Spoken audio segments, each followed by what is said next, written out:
Hello बच्चों, let's read the question. The question is, what is potential gradient at a distance of 10 to the power minus 12 meter from the center of the platinum nucleus? What is the potential gradient at the surface of the nucleus?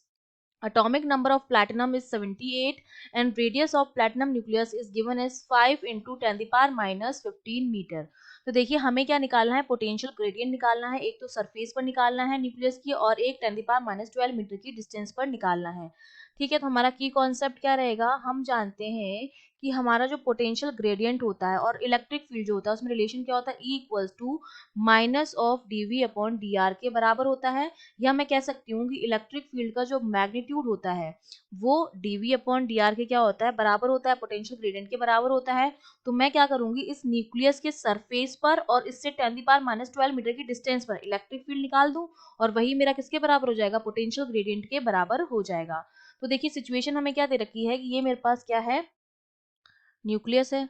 Nucleus के अंदर क्या होते हैं, हमारे पास proton होते हैं और neutron होते हैं। तो टोटल चार्ज हो जाएगा, न्यूट्रॉन तो न्यूट्रल होते हैं, तो टोटल जो चार्ज आ जाएगा इसके अंदर वो हमारा किसके बराबर आएगा, और प्रोटॉन हमारा पॉजिटिवली चार्ज होता है तो टोटल चार्ज होगा वो पॉजिटिव में होगा, प्लस क्यू होगा। और वो किसके बराबर होगा, नंबर ऑफ प्रोटॉन्स जो होते हैं वो एटॉमिक नंबर के बराबर होते हैं, मतलब Z के बराबर होते हैं। और इनटू उस पर चार्ज कितना होता है, E के बराबर होता है। तो हमारे पास चार्ज कितना आ जाएगा, Z तो हमें दे रखा है 78 इंटू ई की वैल्यू होती है 1.6 इंटू 10 की पावर माइनस 19।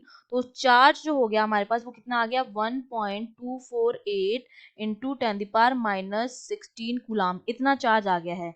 अब इससे किसी डिस्टेंस d पर, ठीक है, ये डिस्टेंस d मान ली हमने, जो हमें गिवन है 10 की पावर माइनस 12 मीटर, वहां पर मुझे निकालना है पोटेंशियल ग्रेडियंट। ठीक है, यहाँ पर dv अपॉन dr निकालना है। तो यहाँ पर मैं इलेक्ट्रिक फील्ड निकाल दूं। ठीक है, इस पॉइंट को मैंने a नाम दे दिया है।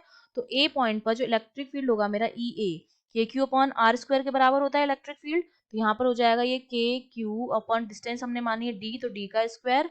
यहाँ पर वैल्यूज पुट कर देंगे, के हमारा कांस्टेंट होता है 9 इंटू 10 पावर माइनस 9, चार्ज हमने निकाल लिया है 1.248 into 10 power minus 16 upon D की वैल्यू हमें गिवन है 10 पावर माइनस 12 और इसका स्क्वायर।